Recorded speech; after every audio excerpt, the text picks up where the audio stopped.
美军新战术抛弃航母编队，6艘神盾舰分散阿拉伯海。这2天的中东已经不是打仗那么简单了，简直是在上演一场人类战争史上前所未有的海上拆迁大戏。在大家的印象里，美军打仗必然是航母开路，小弟随从。这一次，美军的神盾舰不再围着航母转了，而是分开构筑火力网，用战斧轰炸伊朗。那么美军这样做的目的是什么？成果是什么？舰船分散部署有什么好处？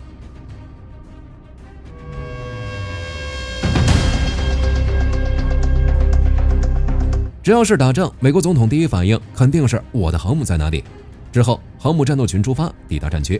这一次情况就有点不一样了。军文网站军队识别报道，在阿拉伯海，美军抛弃了航舰编队，玩了一手分布式海上作战，6艘神盾舰分散部署。这样做有好有坏。直白点说，在波斯湾这种窄巴巴的水域，航母有点贵。伊朗手里攒的自杀式无人机、反舰弹道导弹，必定是重点打击航母。宙斯盾系统拦截率再高，弹药也有打光的时候。当然，解决办法很简单，把鸡蛋从一个篮子里拿出来，放进6个不同的隐蔽口袋里。根据美国海军学会与舰队追踪数据的分析，6艘伯克级神盾舰彻底脱离航母编队，分散在数万平方海里的阿拉伯海和阿曼湾。这种部署的核心逻辑就是分布式杀伤，提升生存率的同时，把进攻火力的深度拉到极致。伊朗不是想打饱和攻击吗？好，我现在有6个移动目标，你得建多大的雷达网才能同时锁定？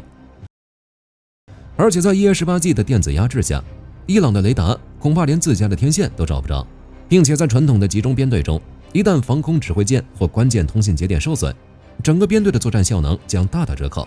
而在分布式布局下，每一艘神盾舰都配备了独立的 MK41垂发，这种冗余性意味着，即便其中1-2艘舰艇因机动躲避导弹攻击或进行传感器维护而暂时退出作战序列，剩余的舰艇仍然能无缝衔接，通过联合交战能力继续执行预定的打击任务。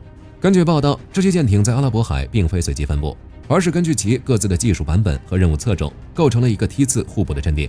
美国军方罕见释出这波海上打击的官方影像，照片证实这6艘舰艇的具体部署位置覆盖了整个阿拉伯海，并延伸至阿曼湾入口。米切尔号曾被发现在霍尔木兹海峡附近，与近海战斗舰协同行动，作为打击网的最前沿。而德尔伯特 ·D· 布莱克号和约翰·芬恩号则在开阔的阿拉伯海水域活动，利用战斧导弹超过1600公里的射程，直接锁定德黑兰及伊朗中部沙漠深处的秘密核设施。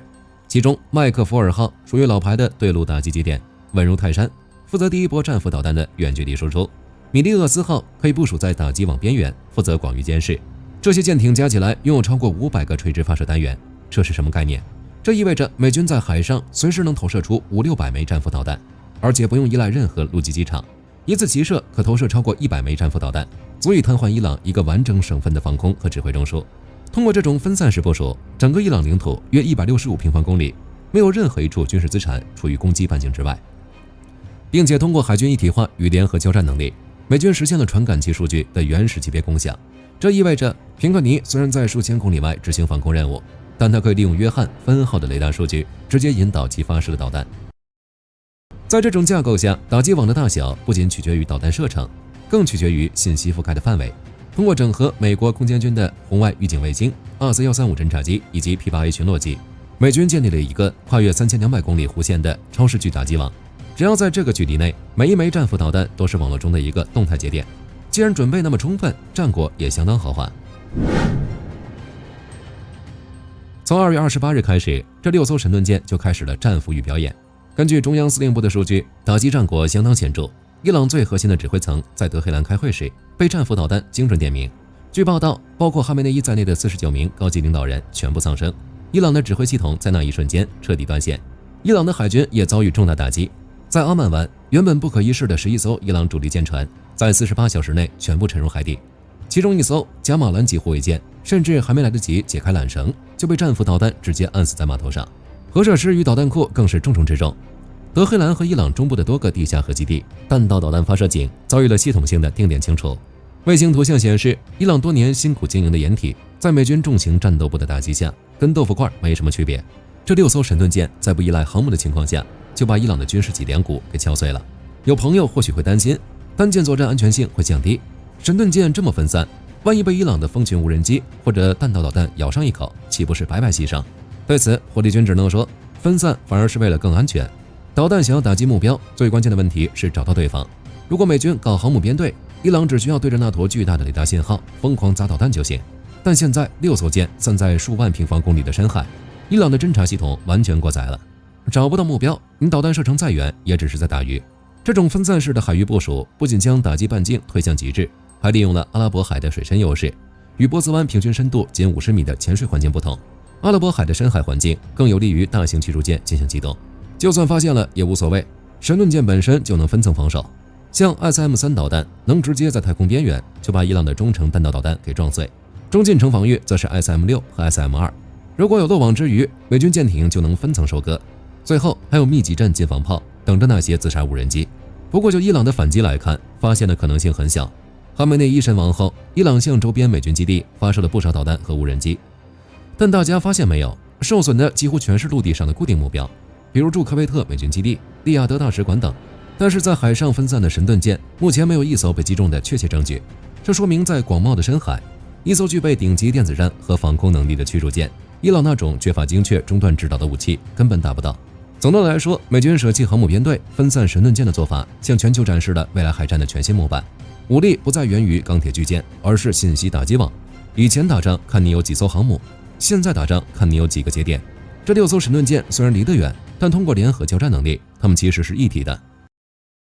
A 舰看到的 B 舰能打， C 舰引导的 D 舰能拦，这种跨域打击让对手防不胜防。好了，这就是今天的内容。你觉得分布式作战会成为未来海战的主流吗？可以在评论区留言，大家一起讨论。我是火力军，下期见。好的，各位观众朋友们，我们频道一直在聊真实的军事资讯和武器装备，后台也经常有朋友问，有没有值得推荐的入门级模型？今天就和大家分享一款近期接触到的产品。首先，它的外形还原度做得相当不错，比例准确，武器上的一些关键细节和标识也都有体现，材质也说得过去，拿在手上有不错的分量感。其次，它具备一定的可动性，对于理解基础操作原理有一定帮助，让它不仅是个静态摆件。